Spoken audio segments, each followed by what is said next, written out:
जिल्हा परिषद प्रारूप प्रभाग रचनेबाबत कोल्हापूर सर्किट बेंचमध्ये न्यायमूर्ती मकरंद कर्णिक आणि न्यायमूर्ती शर्मिला देशमुख यांच्या डिव्हिजनल बेंचसमोर सुनावणी सुरू होती।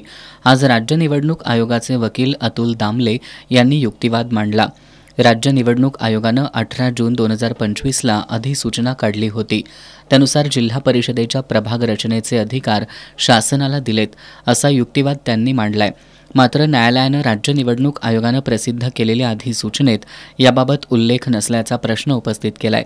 तर याचिकाकर्त्यांच्या वतीनं ॲडव्होकेट ऋतुराज पवार यांनी राज्य शासनाला प्रभाग रचनेचे अधिकार नसल्याचा युक्तिवाद आज पुन्हा एकदा न्यायालयासमोर केला। न्यायालयानं सर्व बाजूंचे युक्तिवाद ऐकून घेत क्लोज फॉर ऑर्डर असं सांगून निकाल राखीव ठेवलाय।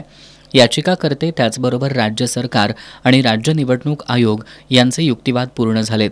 संपूर्ण राज्यभरातील जिल्हा परिषदेच्या प्रभाग रचनेवर परिणाम करणारा हा न्यायालयाचा निकाल असल्यामुळे या निकालाची आता प्रतीक्षा लागून राहिली आहे।